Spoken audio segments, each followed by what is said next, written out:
Glória a Deus. Tendo em vista que nós já estudamos a lição, quarta-feira passada, a lição de número 1. Nessa feita vamos aprender a lição de número 2, que tem o tema Deus, o Deus Pai. O Deus Pai. Glória a Deus. Ei. Isso. Glória a Deus. Aleluia. Glória a Jesus. Aleluia. Glória a Deus. Tendo em vista que estamos aprendendo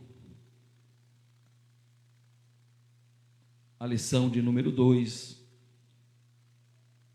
E o tema da nossa revista é a Santíssima Trindade.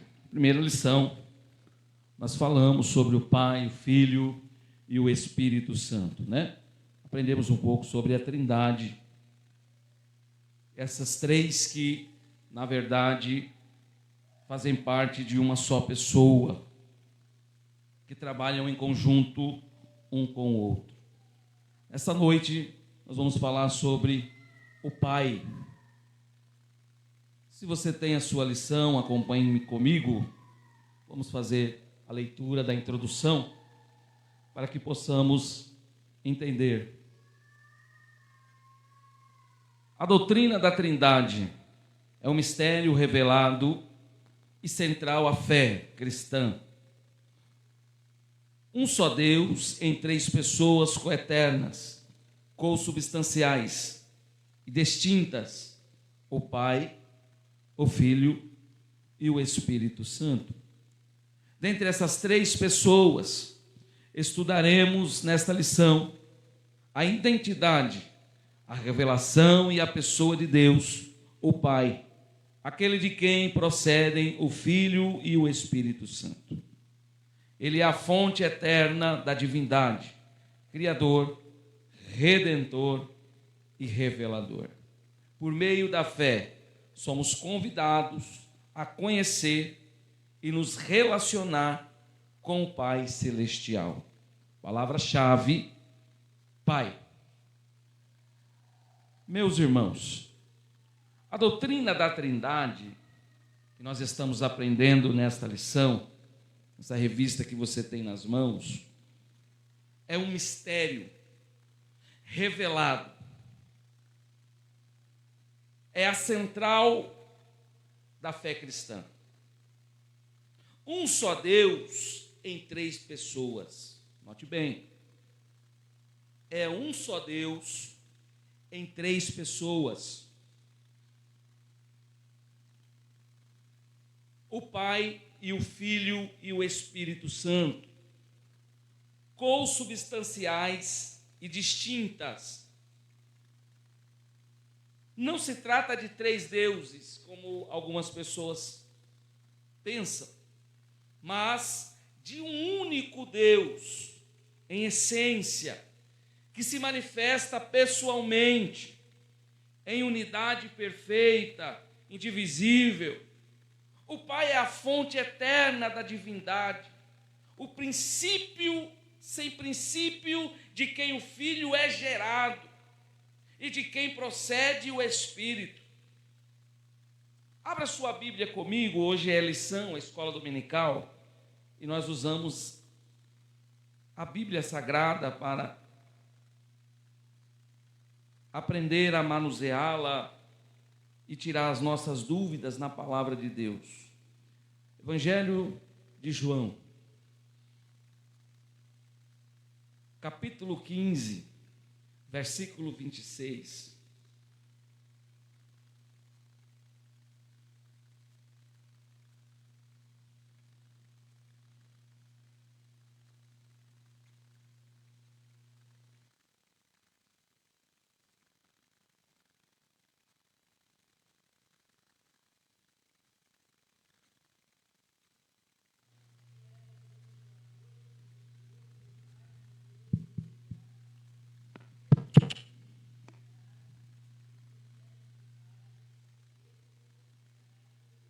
Amém. Note que João escrevendo, ele diz: quando, porém, vier o Consolador, que eu vos enviarei da parte do Pai. Note que quem vai enviar o Espírito Santo é o Pai. Esse Espírito da verdade que habita em nós. Atenção aqui, irmãos. Se for para conversar, vamos conversar lá fora. Presta atenção aqui na aula. Quando, porém, vier o Consolador, que eu vos enviarei da parte do Pai, o Espírito da verdade, que dele procede, esse dará testemunho de mim. Então note bem, as três pessoas, o Pai, o Filho que está falando e o Espírito que o Pai estará enviando, que é o Consolador, que está em nós. Que Consolador é esse? O Espírito Santo. Hebreus capítulo 1, versículo 3. A palavra do Senhor diz: Ele que é o resplendor da glória e a expressão exata do seu ser, sustentando todas as coisas pela palavra do seu poder. Depois de ter feito a purificação dos pecados, assentou-se à direita da majestade, nas alturas, o Filho. Um texto de João que lemos fala do Pai enviando o Consolador. Hebreus 1:3 fala do Pai que envia o seu Filho pelos nossos pecados e, cumprindo o propósito, se assenta à direita do trono, ao lado do Pai. O Pai é o autor do plano redentor, revelado plenamente em Jesus Cristo, aplicado pelo Espírito Santo.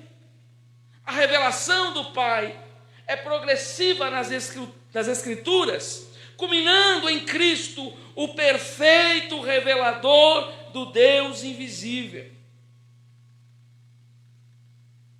Abra comigo novamente a sua Bíblia, João, capítulo 1, versículo de número 18.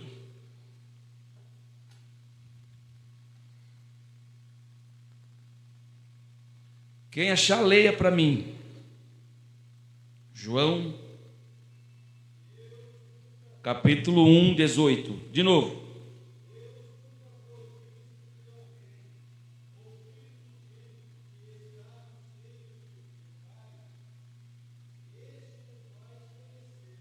Amém. Em outras traduções, ninguém jamais viu a Deus.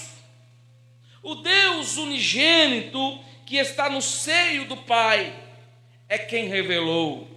Portanto, irmãos, conhecer a identidade do Pai é mais do que um ponto doutrinário e teológico, mas, sobretudo, é entrar em comunhão com o Criador e Redentor. Nós precisamos, irmãos, conhecer o Pai.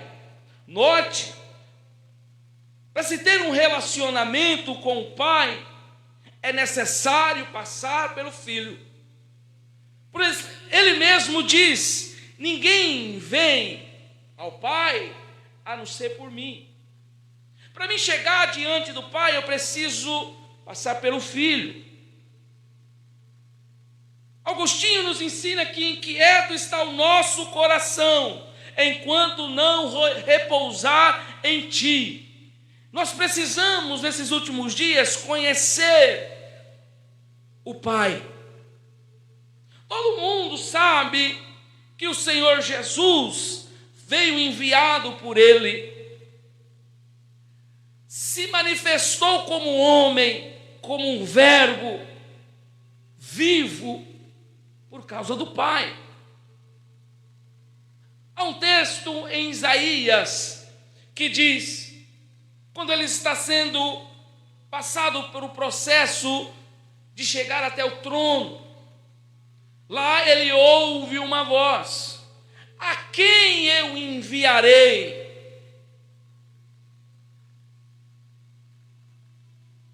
Esse envio que o Pai nos dá é o seu Filho, que morreu na cruz do Calvário. E nós precisamos mais do que nunca conhecê-los em exclusividade, o Pai. Vivemos em um tempo chamado tempo da graça, de dispersação da graça, e se esquecemos de Deus. Jesus, Ele é a porta para chegarmos diante de Deus, diante do Pai. A identidade de Deus Pai. O Pai é o único Deus verdadeiro. Note que o comentarista vai dizer no primeiro ponto, o Pentateuco declara: ouve Israel, o Senhor nosso Deus é o único Senhor.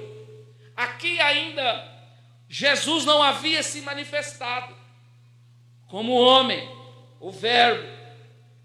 Então aqui no Pentateuco, chamado em grego Torá, chamada em hebraico, eles aprenderam a adorar um só Deus, o Deus Pai. Ouça, ouve Israel, o Senhor nosso Deus é o único. Se Ele é o único, não tem outro, não pode haver outro. Ele é o único Senhor. Deuteronômio 4. Deus no Antigo Testamento, em um só Deus, que se revela pelos seus nomes, pelos seus atributos e pelos seus atos. A identidade de um Deus, da qual nós servimos, se hoje nós perguntar para alguns novos convertidos, possivelmente eles não conhecem a Deus. Mas nós temos acesso livre para conhecê-lo. A identidade de Deus como Pai é de suma importância em nossa teologia cristã. Sua unicidade é afirmada com clareza no Antigo e no Novo Testamento. Note, irmãos, que nós temos uma confissão de fé. Nós precisamos relembrarmos de que não tem outro Senhor. Não existe alguém maior do que o nosso Senhor, Deus, o Pai. Esse versículo que lemos em Deuteronômio, que fala, essa é a confissão dos israelitas: ouve, ó Israel, o Senhor nosso Deus é o único Senhor. O que destaca aqui é Deus, o Deus de Israel. É incomparável, absoluto, e não há outro Deus. Mas, irmãos, no nosso país, um país idólatra, se nós formos pesquisar a quantidade de deuses que tem no Brasil, gerou dúvidas de quem é o verdadeiro Deus. Mas por que aconteceu? Por falta de relacionamento. O povo não quer mais se relacionar com Deus. E de que maneira que eu me relaciono com Deus? Primeiro, aceitando o Filho. E depois, preenchendo o vazio com o Espírito. Trabalham coiguais o Pai que estás no céu. Santificado seja o teu nome, venha a nós o teu reino, e seja feita a tua vontade. Você lembra de alguma coisa? A oração que Jesus nos instruiu, A primeira palavra que ele usa é pai.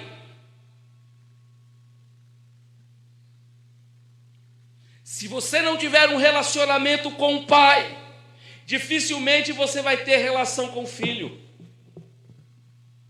Eu preciso conhecer o Deus da qual eu sirvo. Eu preciso me identificar com esse Deus da qual eu estou aqui nesta noite. E de que forma que eu consigo me aproximar do Pai? Me relacionando com o Filho e com o Espírito Santo de Deus. Deus no Antigo Testamento é um só Deus que se revela pelos seus nomes, pelos seus atributos. Alguém, por gentileza, pode me dar um atributo de Deus? Quem sabe pode levantar a mão e falar. Alguém sabe algum atributo de Deus? Onisciente. Alguém mais?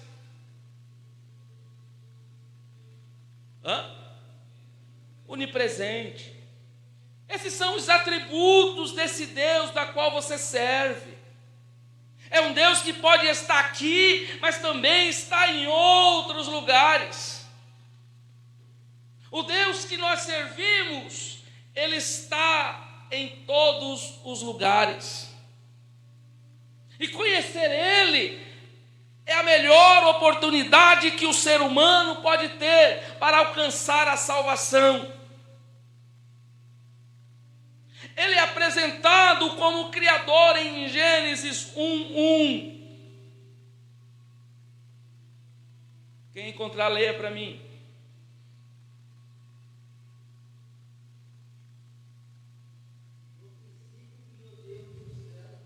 Pronto. Ele é o Deus que criou tudo. O Pai criou todas as coisas, a fauna, a flora, o ar, o vento, as estrelas. Ele é apresentado como juiz, criador, juiz. Em Gênesis 18:24, longe de ti o fizeres tal coisa, matares o justo com o ímpio, como se o justo fosse igual ao ímpio, longe de ti não fará justiça o juiz de toda a terra. O Pai é justiça, Ele é juiz, só Ele quem pode nos condenar. Só Ele pode dar o veredito final, a sentença final. Êxodo 22, 20, versículo 2. Ele também é o libertador. Eu sou o Senhor, teu Deus, que te tirei da terra do Egito, da casa da servidão. Note bem, você tem um Deus criador, um Deus juiz, um Deus libertador, e o Pai do povo de Israel. Isaías 63, versículo 16, a Bíblia diz: mas tu és o nosso Pai, ainda que Abraão não nos conhece, e Israel não nos conhece, tu, ó Senhor, és nosso Pai, nosso Redentor, e o teu nome desde a antiguidade, ou seja, Ele não mudou. Tem gente que acha que Deus mudou. Ai, o que está acontecendo com Deus? A igreja está diferente, está tudo diferente. Mas Deus não muda. O que muda são tempos, estações. Mas Deus permanece o mesmo ontem, hoje, amanhã e eternamente. O Pai é apresentado como a primeira pessoa da Trindade.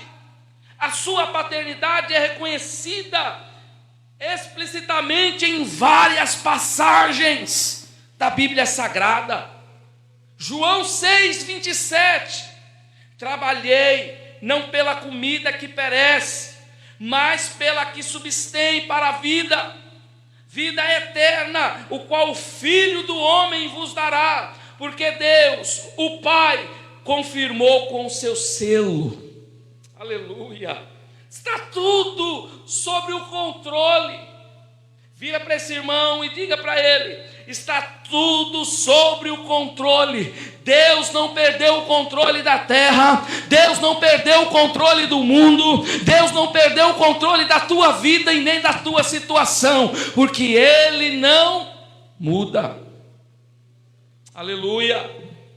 Paulo, escrevendo aos Coríntios, diz: e então virá o fim, quando entregar o reino ao Deus e Pai, quando houver destruído todo o principado, bem como toda a potestade e poder.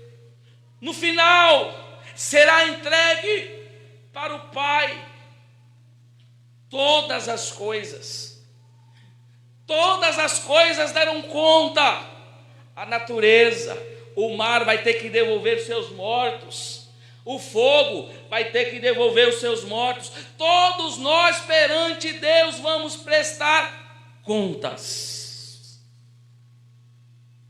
Aleluia. O termo Deus, Pai, não é apenas um título, mas a expressa universalidade do senhorio do Pai. O Deus do universo, o Deus universal. Um só Deus e Pai de todos, o qual sobre todos e por todos e em todos. Efésios 4:6. Vou repetir. Um só Deus e Pai de todos, qual é sobre todos, age por meio de todos e está em Espírito Santo.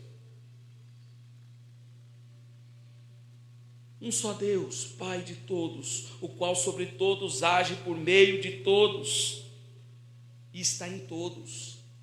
Ele mora em nós. Você tem o privilégio de receber Deus dentro de você.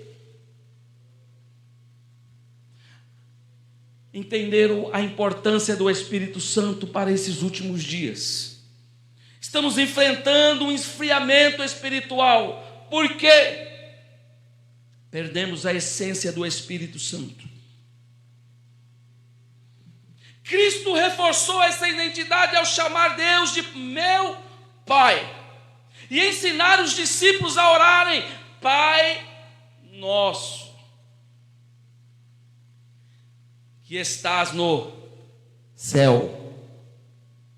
O que nós precisamos? Compreender e entender que nós devemos conhecer esse Pai. Eu preciso me interagir com Ele, ficar com Ele, me santificar por Ele, buscar a face dEle, para mim poder chegar neste céu. Pai nosso que está no céu, Ele não está em outro lugar, a não ser acima das estrelas. O Pai está no céu, e nós iremos vê-lo, nós iremos encontrar com o Pai daqui a pouco, não sei se é hoje, não sei se é pela madrugada, mas uma coisa a Bíblia manda eu ficar em alerta, porque em breve nós iremos subir para junto do Pai.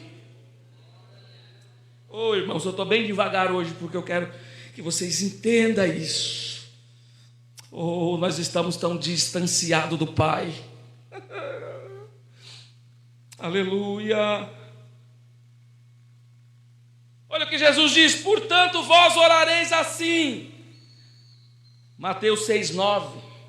Pai nosso que estais no céu, santificado seja o teu nome.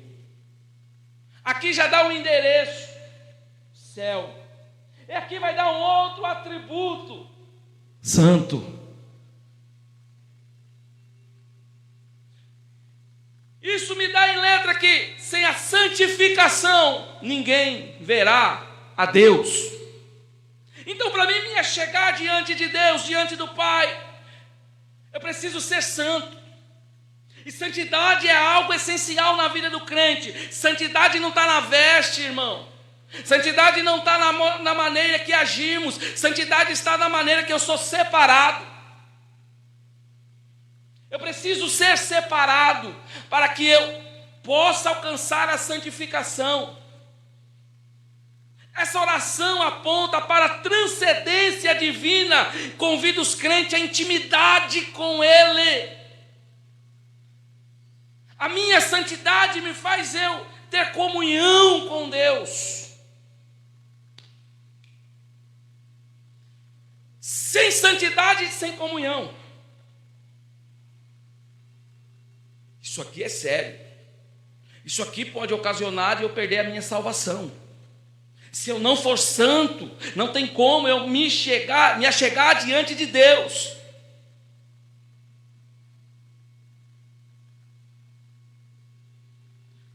Abre comigo o Salmo 145, versículo 18. O Pai é aquele que está nos céus, mas que está próximo dos que invocam com fé e reverência. Leia para mim, Salmo 145, versículo 18.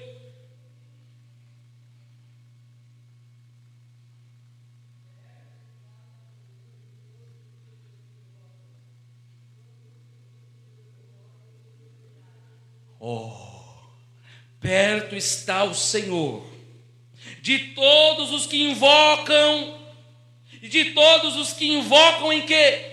Em verdade. Porque tem os que invocam em mentiras, tem aqueles que invocam a Deus, mas não querem mudança de vida. Tem aqueles que invocam a Deus, mas não querem compromisso. Tem aqueles que invocam a Deus, mas não querem relacionamento com Ele. Já viu alguém assim? Conhece alguém assim? Vem até na igreja, dá glória, dá aleluia, mas quando fala para ele, vamos firmar o compromisso, ele fala, não é meu, não é o tempo. Aí usa a Bíblia ainda para se defender, né? A Bíblia não diz que há tempo para tudo e de todas as coisas. Não tem nada a ver, o tempo é já. A Bíblia diz, o mundo jaz, e Deus também é jaz para nós. O tempo é agora, é hoje, de se arrepender, de se converter, de voltar a ser o verdadeiro adorador que o Senhor espera de nós. Perto está o Senhor de todos, os que invocam, de todos os que invocam em verdade. E o que diz Jesus? Conhecereis e a verdade vos. Se eu não for verdadeiro com Deus, irmão, Deus não é como o homem. O homem olha a estética, mas Deus vê a verdade, o que está em oculto. Aquilo que nós não vemos, o Senhor vê, e vê mesmo, irmãos. Oh glória, não tem como nós usar duas máscaras com Deus. Ou você serve, ou você não serve a Ele. Oh glória. Lá em Malaquias diz, ou somos santos, ou somos profanos. Paulo vai dizer, quem está sujo, suje-se ainda mais. Mas quem está limpo, que se limpe mais. Oh glória. A paternidade de Deus, portanto, revela um relacionamento íntimo, real e pessoal.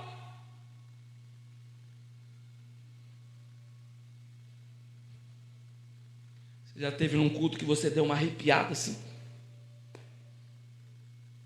É a presença do Pai. E quando você não sentir esse arrepio mais, procure a Deus.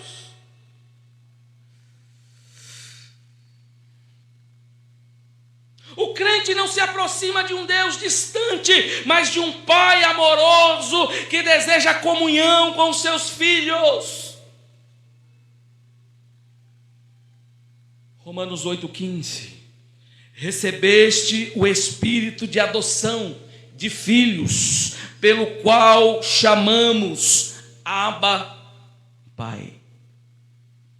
E desse modo, devemos conhecer a Deus como Pai, não como um exercício intelectual, mas como uma fonte de consolo, identidade, segurança espiritual para os filhos de Deus em Cristo Jesus. Oh glória, não adianta eu chegar diante dele e contar só pela metade, não adianta eu chegar diante dele e não me abrir com ele. Aleluia. O maior problema de hoje é é o crente se relacionar com o Pai. Aleluia. Por quê, pastor?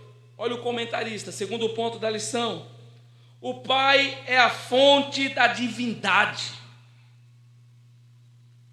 Nossa declaração de fé professa que Deus é o supremo ser, é eterno, nunca teve começo, princípio e nunca terá fim, pois Ele existe por si mesmo.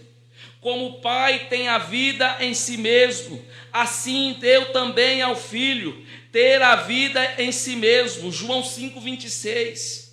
Ele é Deus imutável, desde a eternidade, desde antes da fundação do mundo.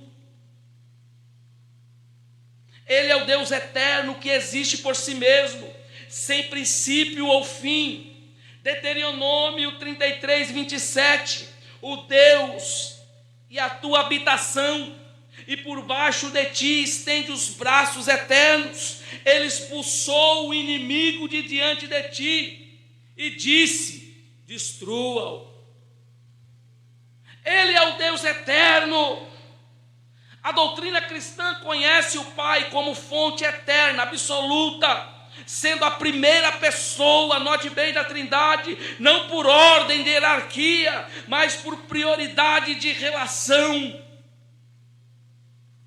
Eu preciso me relacionar com Deus, eu preciso ser mais íntimo desse Deus, eu preciso falar mais com Deus, eu preciso me abrir mais com Deus. Deus não aceita superficialidade, Deus não aceita meia adoração, meio glória a Deus. Deus tem ciúmes dos teus. Deus quer que você seja exclusivo dEle, propriedade dEle, morada dEle. É por isso que se esvaiu. Cadê o batismo com o Espírito Santo? Cadê? Porque ninguém mais quer se relacionar. Primeiro a minha vida, depois eu me relaciono. Está certo ou está errado?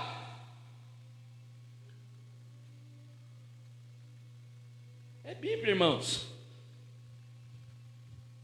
Buscai primeiro o reino de quem? Do Pai. E depois, as demais coisas vos serão acrescentadas. Essa verdade, irmãos, reafirmada por Jesus ao declarar: porque como o Pai tem a vida em si mesmo, assim deu também ao Filho ter a vida em si mesmo. Significa que a vida divina não foi recebida nem derivada de algo exterior, mas é inerente, autoexistente, atributo exclusivo da divindade. Jesus.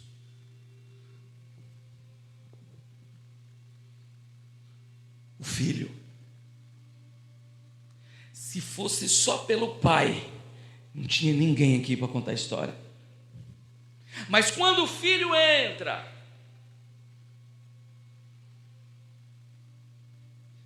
e ele diz: porque como o Pai tem a vida em si mesmo, assim deu também ao Filho, ele, Jesus, ter a vida em si mesmo. Acerca da imutabilidade do Pai, o que é imutabilidade? É a qualidade de não poder ser alterado ou modificado. Nós não podemos alterar a Deus. Eu não posso modificar o Deus. Imutabilidade significa estabilidade, constância.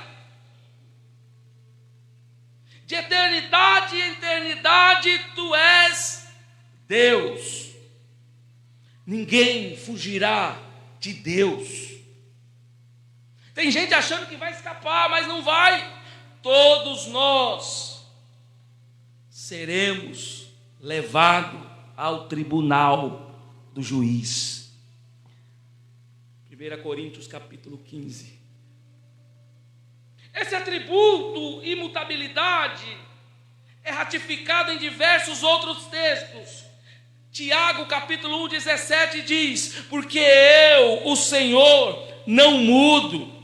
Malaquias 3,6. Agora Tiago 1,17. Em quem não há mudança nem sombra de variação.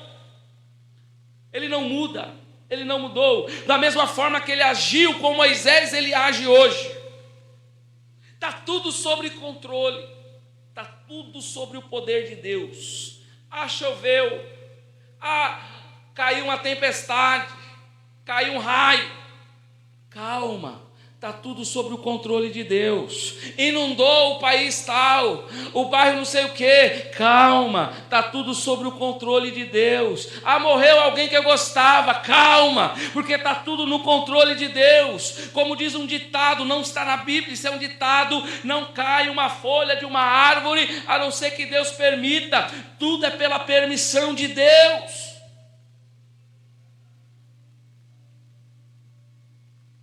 Em sua natureza espiritual, o Pai é descrito como aquele que concede e sustenta a vida. Jó, capítulo 33, versículo 4. O Espírito de Deus me fez. O sopro do Todo-Poderoso me dá vida. Só estamos aqui porque o Pai soprou o fôlego de vida em você. A vida está sob o poder de Deus. É por isso que crente não pode se suicidar.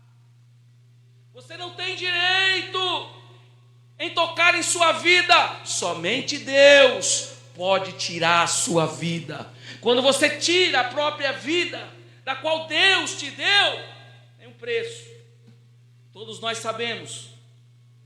Quem tira-se a própria vida, não tem como conhecer o Papai do céu. Por quê, pastor? Olha o texto, Jó 33:4. O Espírito de Deus me fez, o sopro do Todo-Poderoso me dá vida. Nós só estamos aqui porque Deus soprou pela manhã.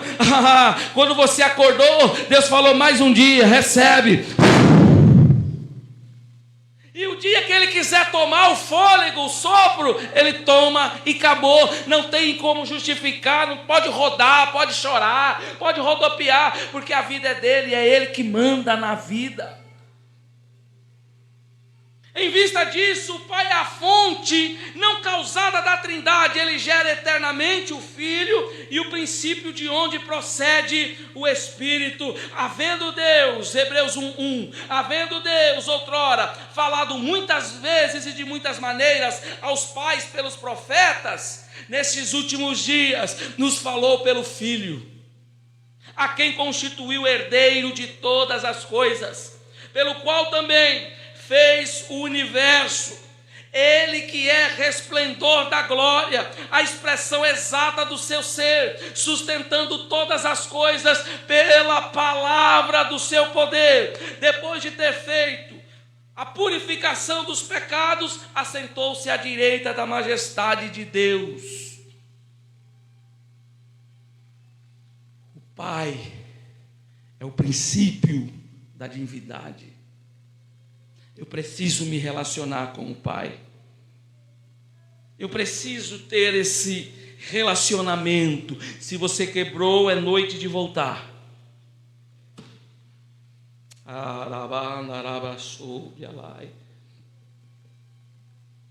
O Pai age por meio do Filho e do Espírito. Essa maneira que Ele trabalha em conjunto é o que nos mantém, irmãos, ainda que pecamos, que falhamos, ainda que nós estamos em falta com o Pai, o Filho e o Espírito que nos mantém ainda com pouca força, nos sustenta. Eu preciso chegar diante de Deus, mas com pouca força não tenho. Aí eu peço auxílio ao Espírito que habita em mim. Espírito Santo de Deus, dá-me força. O Espírito que habita em você, ele é o agente enviado por Deus. Romanos 10, a Bíblia diz que com gemidos inexprimíveis, ele leva a sua oração diante de Deus. Agora, quem não tem o Espírito, se o Espírito deixou de habitar em mim, como eu vou me relacionar com o Pai, se ele precisa subir e entregar diante de Deus?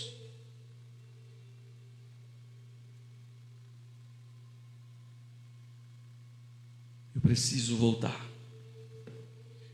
a me encher do Espírito Santo. A igreja precisa voltar a ceder ao Espírito Santo. A igreja precisa ser obediente à palavra do Senhor, para que o Espírito Santo volte a habitar no nosso meio. Vai acabar fofoca, vai acabar brigaiada, vai acabar tudo, porque quando tem o Espírito Santo no meio da igreja, a coisa muda.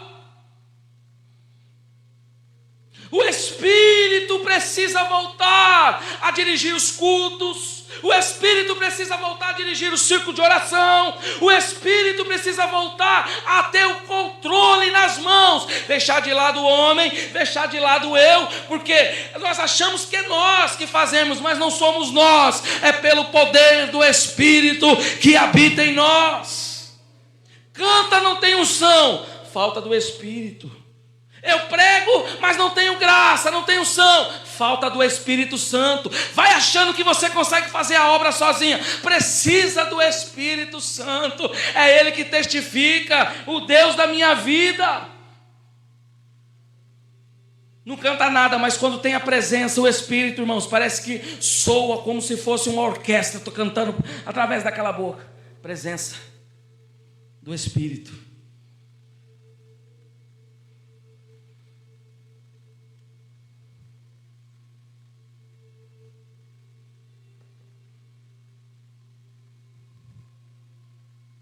A paternidade divina é uma das principais chaves hermenêuticas para se compreender a teologia trinitária bíblica.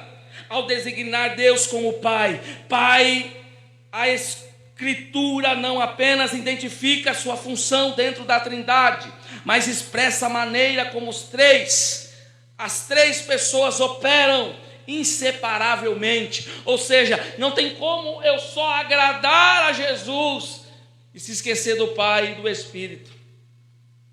Entendeu? Porque muitos perderam. Porque esquecem que tem dentro de ti, habita um ser. E a Bíblia diz que esse ser é ciumento. O Espírito Santo não aceita divisão, presbítero Ageu. O Espírito Santo não aceita sujeira. Ele não aceita o pecado. Quando entra o pecado no homem, ele se retira. Ele saindo da vida do homem, o homem fica vulnerável. Tanto que Davi, quando ele peca, ele comete um ato de adultério, a primeira coisa que ele faz, ele grita para Deus dizendo: jamais retires de mim o teu Espírito, porque ele sabia que sem o Espírito Santo, ele jamais venceria uma batalha, ele jamais venceria uma guerra, ele jamais seria o rei de Israel. Mas tem crente que perdeu o Espírito Santo e não está nem aí, ó. Para ele tanto faz, tanto fez. Tornou algo monótono. Vou para a igreja? Vou. Mas ele não quer saber se ele vai ser cheio, se ele vai preencher o vazio da sua alma. É por isso que tem alma chorando por aí. Tem gente esperando uma palavra para satisfazer ali os 5 minutos dele. Aí ele chora, vai para casa, quando volta, está os mesmos problemas. A vidinha continua do mesmo jeito, não muda.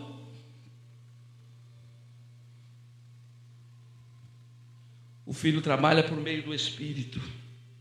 Essa ação conjunta não sugere qualquer subordinação ou inferioridade, mas sim uma distinção funcional no plano da revelação da salvação. A ação do Pai, portanto, é inseparável da do Filho, da do Espírito, como explica o apóstolo Paulo em 1 Coríntios, capítulo 12, versículo 4 ao 6. Ora, eu vou ler para ser rápido. Ora, os dons são diversos, mas o Espírito é o mesmo. Vou repetir. Os dons são diversos. Se eu olhar aqui, tem cantor, tem pregador, tem Tem gente que tem o poder de orar e alguém receber e ser curado, é dom. Mas isso vem pelo mesmo Espírito que está aqui. Canábria, soubia lá, canábria. É o mesmo Espírito que está na igreja, é o que testifica em nós.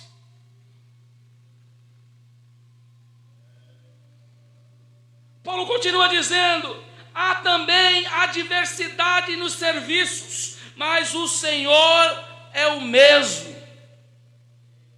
O mesmo Deus que está no Paulo também está em mim. O mesmo Deus que está em mim também deve estar com os obreiros. É um só.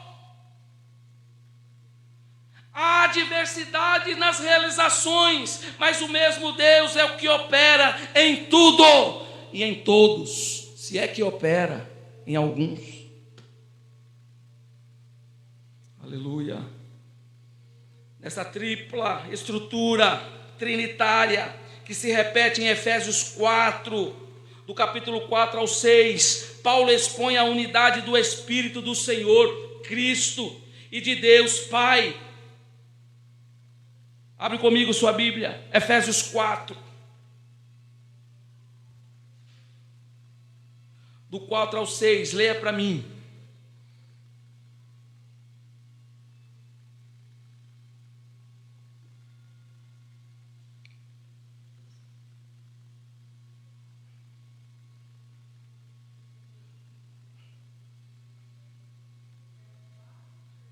Efésios 4, do 4 ao 6.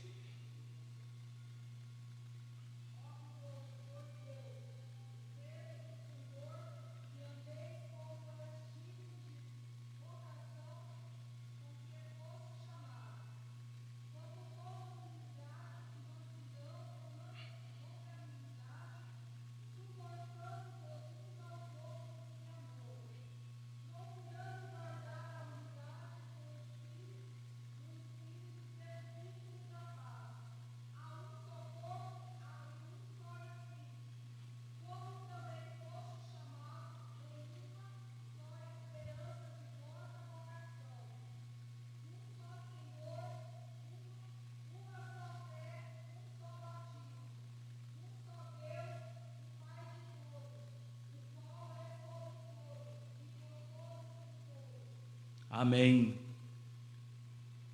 Entenderam? É o mesmo Deus de todos. O mesmo Deus que habita em mim, que opera em mim, é o mesmo Deus que habita no Walter, na irmã Maria. Então não tem por que eu ser melhor, eu ser o bom. É o mesmo.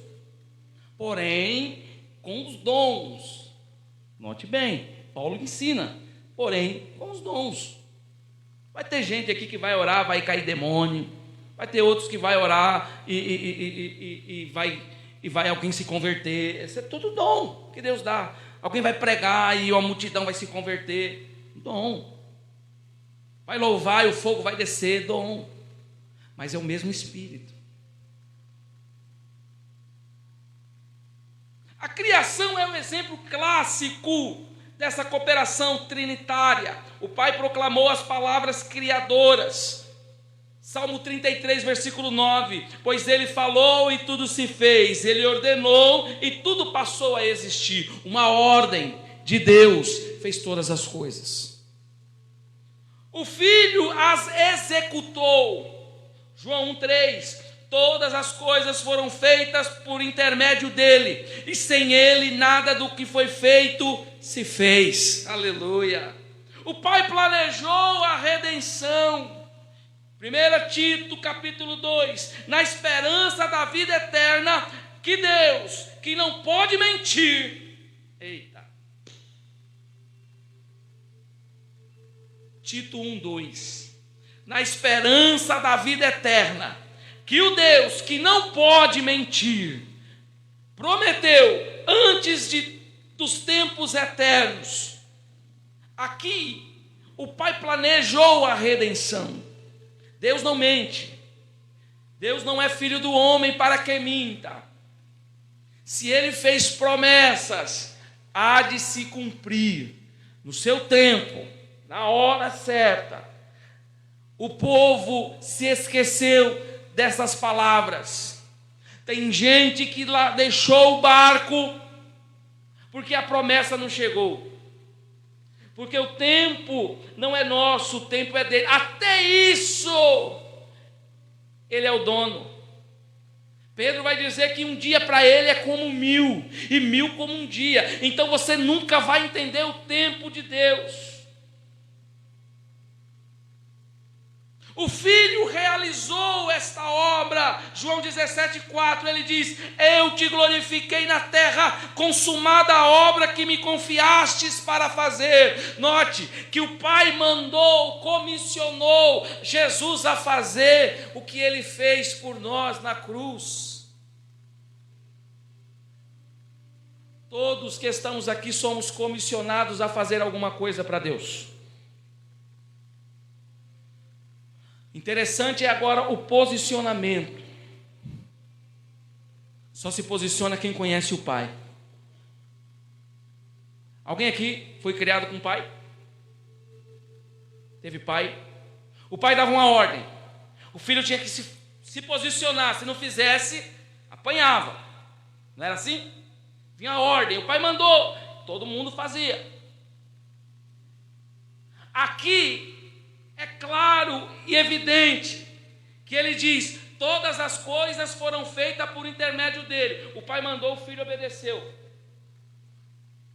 E sem ele nada do que foi feito se fez. Aqui impera uma obediência ao pai. E o maior erro do crente de hoje é ser obediente. A obediência a Deus, ao Pai, é o princípio de todas as coisas. É melhor obedecer do que sacrificar. Ah, mas eu oro. Ah, mas eu canto.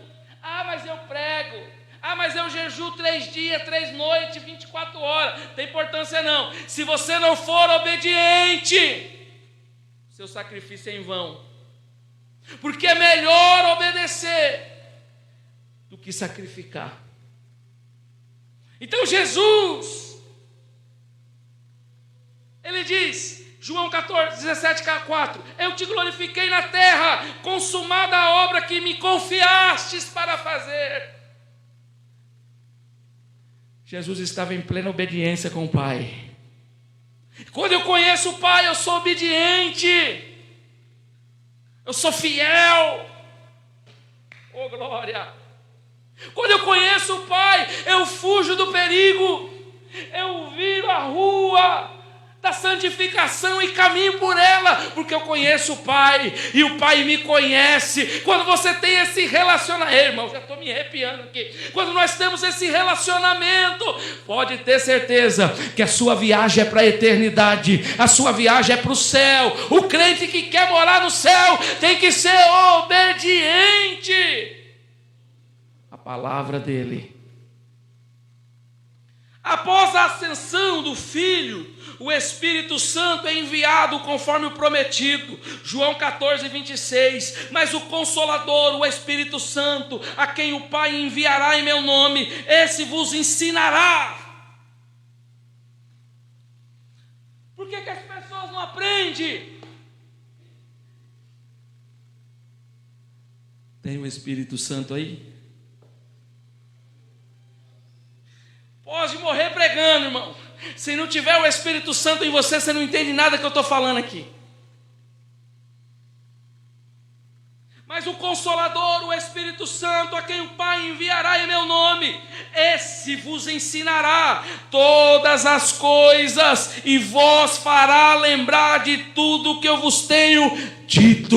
Oh glória! Quando eu sou cheio do Espírito, quando Ele habita em mim, eu fico vulnerável a aprender. E na hora que eu precisar, eu vou me lembrar de tudo que eu ouvi naquele culto de escola dominical na quarta-feira. O Espírito vai relembrar você. O envio do Espírito por parte do Pai e do Filho expressa a comunhão e a missão conjunta da Trindade na história da salvação. Oh glória! Oh glória! O Pai é revelado em Cristo. Segundo tópico, o Pai se revela aos humildes. Agora vai pegar. Então quer dizer, se eu for soberbo, o Pai... Quer dizer, se eu for egoísta, o Pai... Irmãos, é Bíblia. O Pai se revela aos humildes. Jesus exalta o Pai acerca de uma profunda verdade espiritual. Ocultaste essas coisas aos sábios e instruídos, e as revelaste aos pequeninos. Os primeiros, intitulados sábios, são aqueles que detêm a inteligência e educação acima da média. Os outros, os instruídos, são as pessoas com cultura em instrução. Esse vocábulo caracteriza os fariseus e os escribas, que se vangloriavam da sua formação privilegiada, mas o que padeciam de cegueira espiritual. Significa que os mistérios do reino de Deus não são revelados aos soberbos, aos que se consideram sábios, aos próprios olhos. O Pai se dá a conhecer aos pequeninos, aqueles que possuem a humildade das crianças.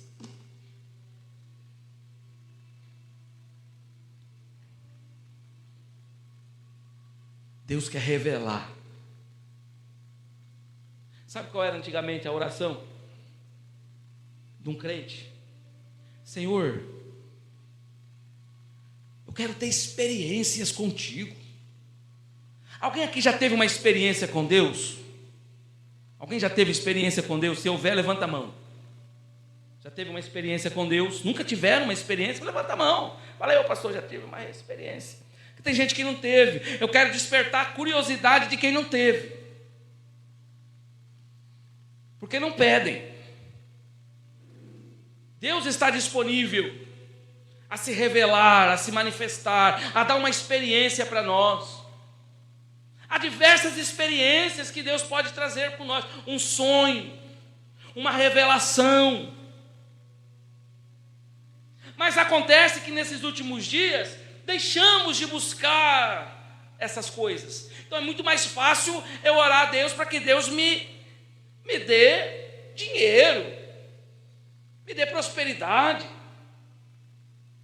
Não que isso não seja impossível, porque Deus é dono de todas as coisas, principalmente do ouro e da prata. Mas uma coisa que Deus quer para nós é se revelar, é se manifestar a nós. Lembra que quando Moisés sobe lá no alto do monte, e o povo tudo fica na expectativa, querendo ver a manifestação de Deus. Ô irmão, naquele tempo o povo era curioso. Todo novo convertido, quando ele chega na igreja, a primeira coisa que ele quer é ter uma experiência com Deus. Não tem mais testemunho. Alguém já ouviu o testemunho desses últimos dias? Não tem mais. Eu tive uma experiência com Deus. Não, todo mundo conta que uma bênção. Eu comprei um carro, comprei uma moto, comprei uma chave, comprei... Mas não tem assim, eu tenho uma experiência para contar para a igreja. O Senhor falou comigo, o Senhor me visitou. Isso se chama experiência. E nós precisamos buscar essas profundezas. Porém, Ele oculta aos sábios e dá aos humildes. Irmão, chega no seu quarto hoje, tranca a porta, com toda a humildade. Aqui, dobrar os joelhos, se ajoelhar diante do Pai nosso, se ajoelhar diante do Pai, o Cristo, o Filho, sinal de reverência, de humildade. Por isso que eu oro de joelhos, mas nada me intervém de orar de pé, mas eu só dobro o meu joelho por reverência a Ele, a grandeza dEle, por quem Ele é, pelo que Ele faz. Eu preciso, irmãos, que vocês entendam que nesses últimos dias Deus quer dar experiência para nós. Deus quer nos encher. Num culto como esse de escola bíblica dominical é diferente, mas é o mesmo Deus dos outros cultos. Por que nós não abrimos a boca para dar glória?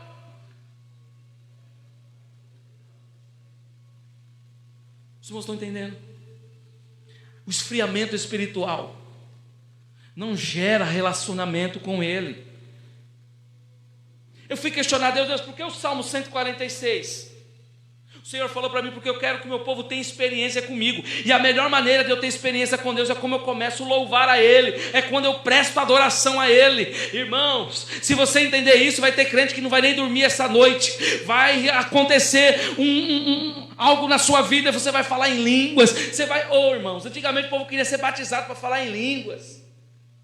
Hoje não querem mais.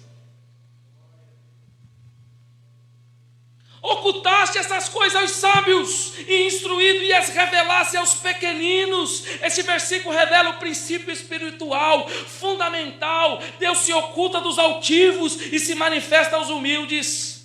Charles Spurgeon destaca aqui 4 verdades sobre ele. Primeiro, a eleição. Você foi eleito por Deus.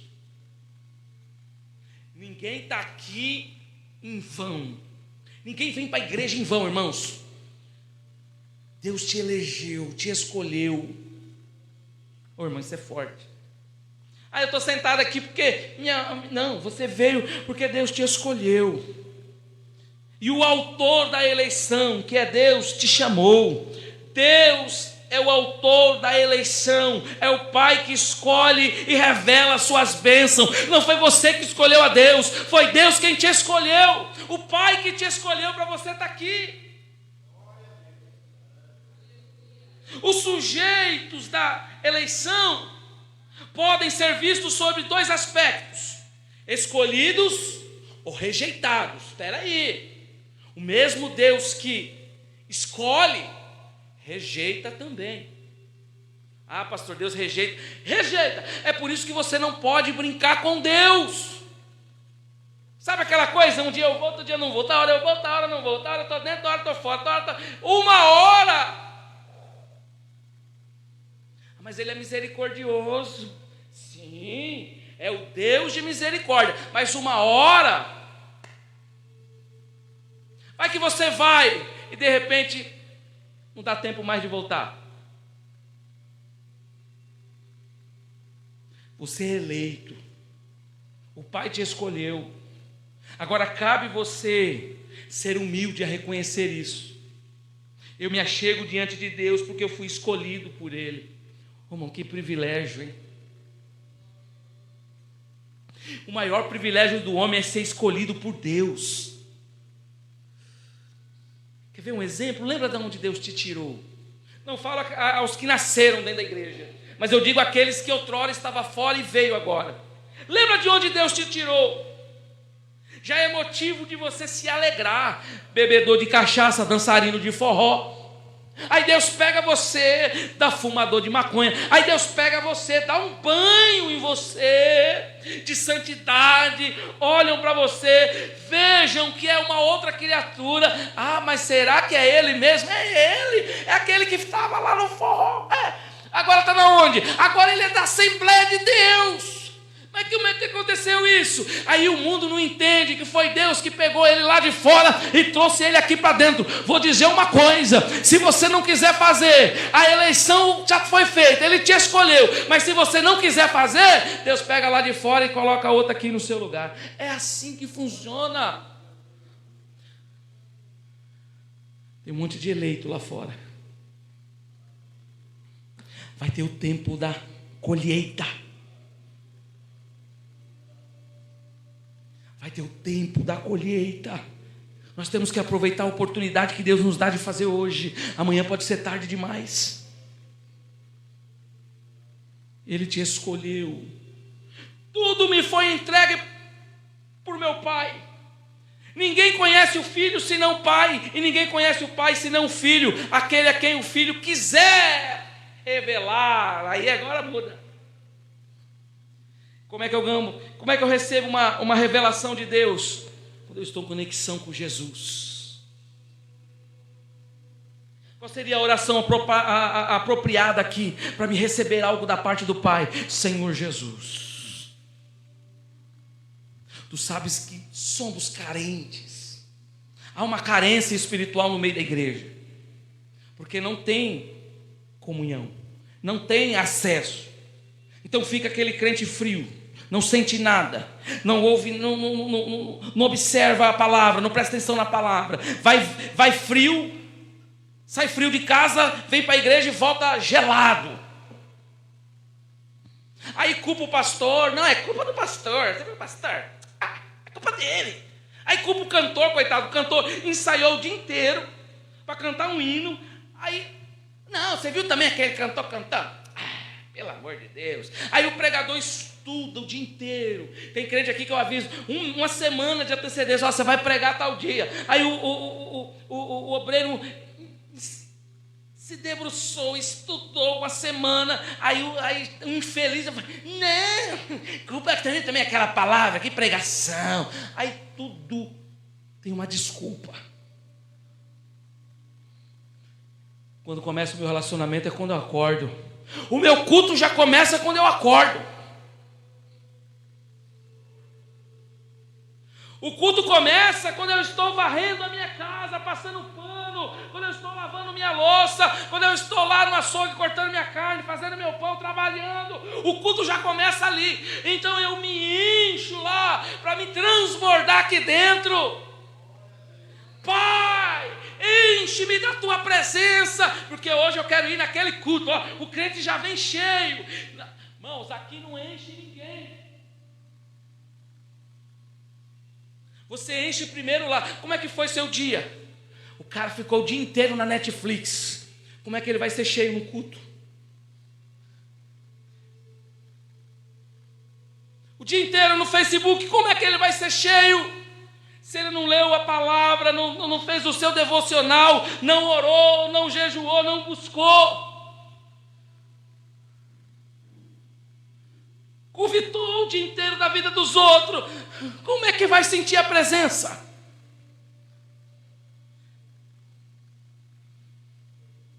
Aleluia! Quem vê o filho, vê o pai. Já vou encerrar.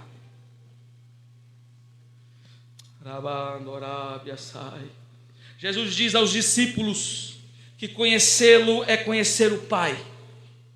E essa declaração levou Filipe a fazer uma pergunta. Qual foi a pergunta? Senhor, mostra-nos o Pai. Isso nos basta. Até então os discípulos não tinham compreendido que aquele que vê Jesus vê o Pai. Pois Jesus e o Pai são um. 3 verdades são enfatizadas aqui por Jesus. Em primeiro lugar, Jesus é a exegese do Pai. Jesus não havia afirmado. Olha o que ele diz: ninguém jamais viu a Deus. O Deus unigênito que está ao lado do Pai foi quem o revelou.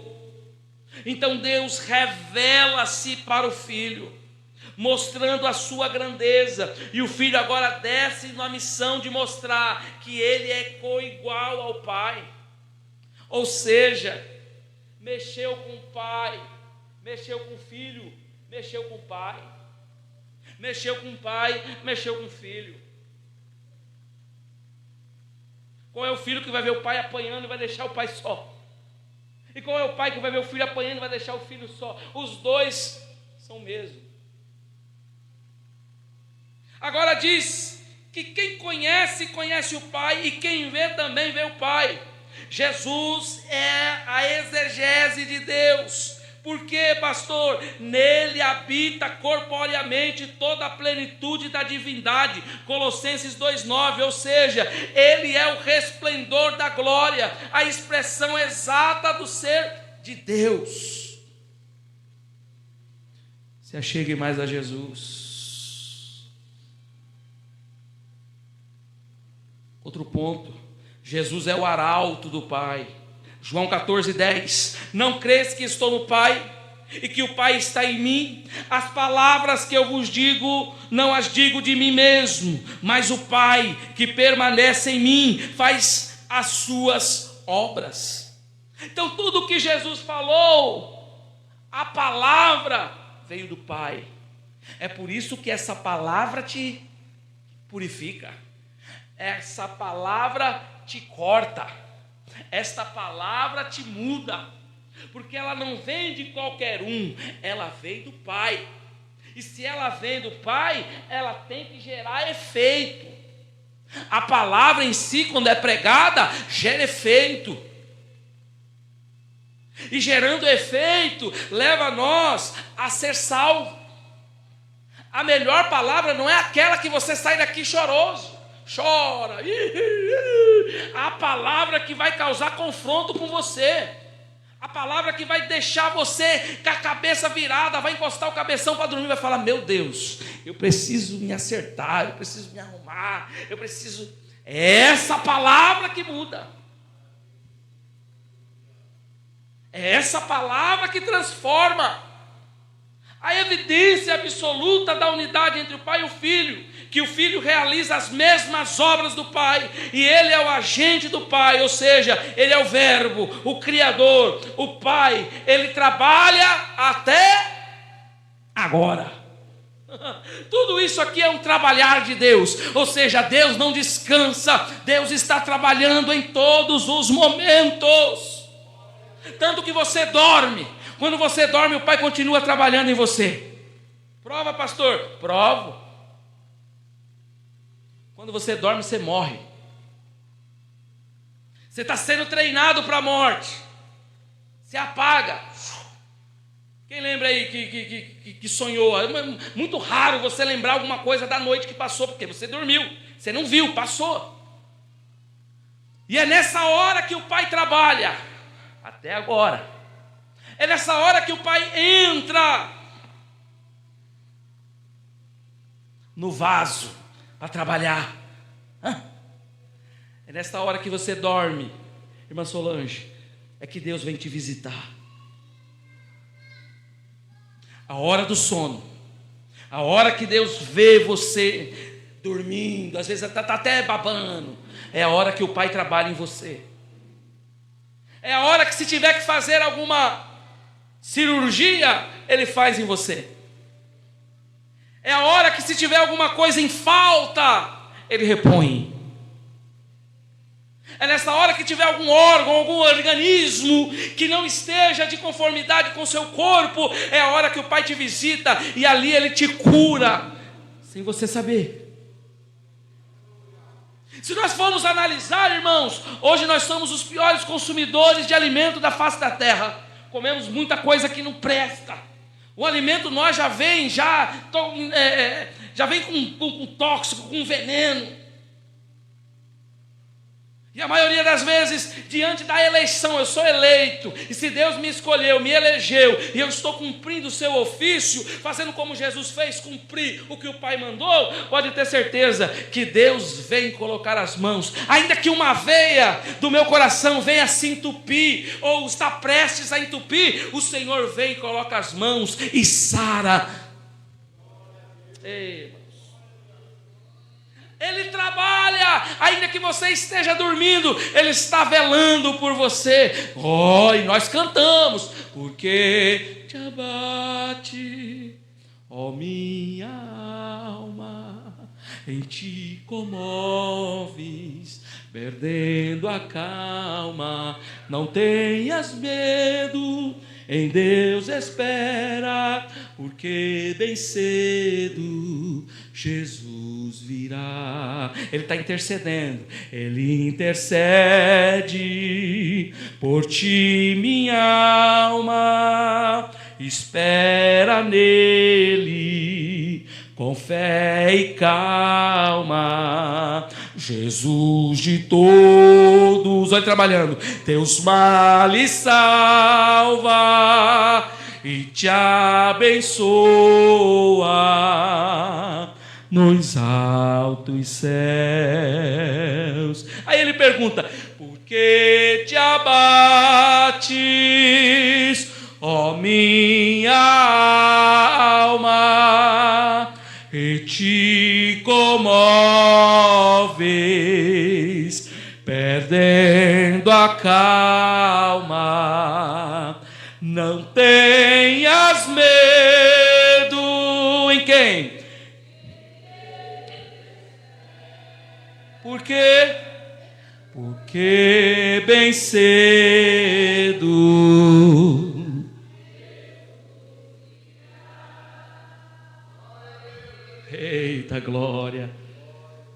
Essa noite você vai dormir, o Pai vai cuidar de você. É Ele que faz você acordar, irmãos. E se Ele também não quiser, Ele é dono da vida. É isso que nós temos que entender. Está tudo sob controle. Eu vou finalizar, irmãos. Atributos incomunicáveis do Pai. O Pai é autoexistente. Ele habita na eternidade. Ele é imutável, onipotente, onisciente. Ele também é onipresente. Atributos comunicáveis do Pai. O Pai é santo, santidade. O Pai é amor. O Pai é fidelidade. Se eu não for fiel a Deus, Deus não vai ser fiel a mim. Claro que não. Deus não muda, irmãos. Ele vai continuar sendo fiel. Se mesmo eu não sendo fiel a Ele, Ele permanece sendo fiel a mim. Eu falhei, mas Ele é fiel, Ele permanece. A onipresença dEle está conosco. Deus está presente em toda parte ao mesmo tempo, com totalidade do seu ser. Isso não significa que Deus está misturado à criação, panteísmo, que nem muitos dizem, mas Ele é transcendente, simultaneamente, e permeia essa verdade, consola o crente, pois Deus está presente em todo lugar, em circunstância, até na hora da sua aflição, Deus está ali perto de você. Os nomes que revelam o Pai: Elohim, o primeiro nome de Deus utilizado na Bíblia. Trata-se de um termo plural com um significado singular que expressa a grandeza, a soberania, o poder de Deus como Criador. Elohim. El Shaddai, traduzido como Deus Todo-Poderoso. Note que Deus tem vários nomes por causa dos seus atributos. Deus Todo-Poderoso, El Shaddai, aparece nos contextos patriarcais em momentos de confirmação de aliança divina. O termo El Shaddai denota força suficiente, sustentação, provisão. Então Ele é o Deus El Shaddai, é Ele que nos sustenta, é Ele que nos mantém de pé. Adonai, Adonai em hebraico significa Senhor, Mestre, utilizado para expressar a autoridade suprema, o domínio absoluto de Deus sobre todas as coisas. Yahvé, o eu sou.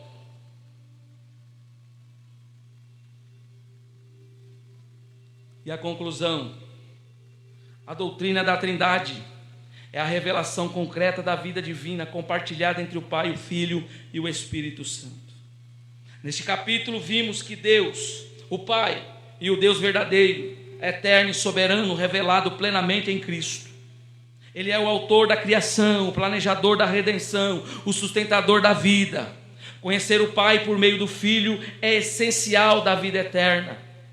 Que essa verdade desperte em todos os cristãos um desejo ardente de conhecer e amar e obedecer ao Pai, que em Cristo os salvou como filhos. Se somos filhos de Deus, devemos ter reverência a Ele. Se somos filhos de Deus, ao entrarmos na casa do Pai, devemos reverência a Ele. Aqui não é a casa da sogra, aqui é a casa do Pai. Não confunda a sua casa com a casa do Pai. Aqui eu tenho reverência, aqui eu tenho que ser submisso ao Criador. Não é a minha casa, aqui é a casa do Pai. Não confunda, irmãos. Muita gente já perdeu isso. Acha que aqui é a casa dele. Romanos 8,15. Porque não recebeste o espírito de escravidão, para viverdes outra vez atemorizados, mas